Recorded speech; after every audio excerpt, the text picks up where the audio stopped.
हम लोग छोटे छोटे बातों पे प्रॉमिस कर देते हैं कि कल तुम स्कूल जाओगे तो घर पे आने के बाद तुम्हारे लिए अच्छा खाना बनेगा या खीर बनेगा। स्कूल से आओगे तो तुम्हारे लिए हम पिज़्ज़ा मंगा देंगे। बहुत छोटी छोटी बात होती है जो हम लोग घर पे करते हैं, अपने डेली लाइफ में करते हैं, लेकिन इन सब के लिए भी भारत के संविधान में लॉ एग्जिस्ट करता है, कानून एग्जिस्ट करता है।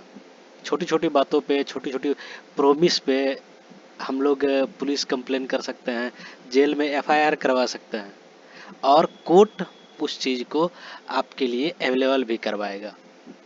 जैसे अगर कोई चीज़ हम अमेजोन पे, फ्लिपकार्ट पे ऑर्डर करते हैं तो हम लोग पहले पैसा पेमेंट कर देते हैं, उसके बाद में सामान डिलीवरी होता है। अगर डिलीवरी ना हो, सामान ना पहुंचे घर पे, तो उसके खिलाफ लीगल एक्शन लिया जाता है। यानी कि हर एक चीज़ के लिए इंडिया में लॉ एग्जिस्ट करता है और वही चीज़ का वर्णन किया गया है इंडियन कॉन्ट्रैक्ट लॉ के तहत। ये कॉन्ट्रैक्ट लॉ 1 सितंबर 1872 ईस्वी में लाया गया था और इसका कुछ पार्ट है जिसमें कि कहाँ से कहाँ तक, कितना से कितना तक धारा जो है, कौन कौन लॉ के लिए वो डिफेंड करता है, उसके बारे में थोड़ा जानते हैं। जो धारा 1 से लेकर धारा 75 तक ये जनरल प्रोमिस लॉ है। जैसे जनरल हम लोग कोई सामान खरीदते हैं उस टाइम जो ग्राहक और दुकानदार के बीच प्रोमिस होता है। जैसे अमेजोन से हम लोग कोई सामान खरीदते हैं तो वहाँ पर भी ग्राहक और सेलर के बीच एक एग्रीमेंट होता है कि आप पैसा दे रहे हैं तो उसके बदले वो सामान डिलीवर करेगा। उसके बाद खाने पीने में भी एक्ट है जो 76 से लेके 123 धारा तक जो है वो गुड्स एंड सेल्स टैक्स है, एड्स एक्ट्स है। उसके बाद 124 से 147 तक ये आइडेंटिटी गारंटी एक्ट है। उसके बाद 148 से 181 तक बेलमेट एंड प्लेज एक्ट है।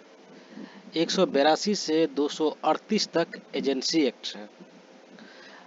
यहाँ पर इतना सारा कुछ हम लोग जाने, लेकिन एक चीज़ बताइए, हम लोग जो कोई कॉन्ट्रैक्ट करते हैं, कोई एग्रीमेंट करते हैं, तो क्या हो सकता है अगर हर एक कॉन्ट्रैक्ट एग्रीमेंट हो सकता है या हर एक एग्रीमेंट कॉन्ट्रैक्ट हो सकता है?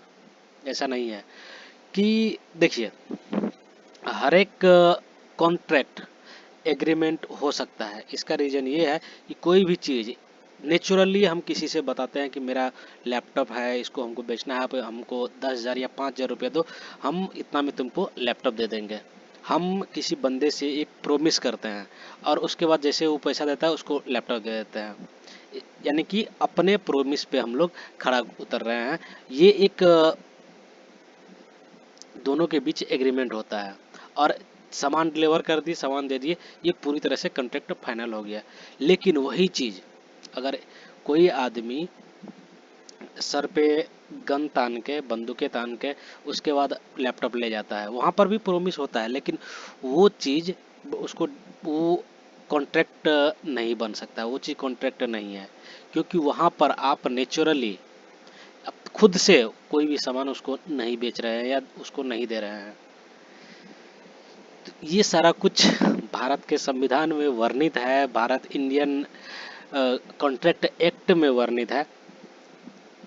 पढ़ने से पहले इस सब कुछ की पढ़ाई करने से पहले इस सब का कोई एक्सपीरियंस हमको नहीं था, लेकिन जैसे जैसे इस लॉ को पढ़ते गए उसके बाद पता चला कि हम लोग जो डेली लाइफ में अगर कहीं जाते हैं, कुछ काम करते हैं, कोई सामान खरीदते हैं, हर एक चीज़ में जो कोई ना कोई इंडियन एक्ट लागू होता है और उसी को बोला जाता है इंडियन कॉन्ट्रैक्ट एक्ट 1872। चलिए दोस्तों, मिलते हैं अगले वीडियो में, तब तक के लिए नमस्कार।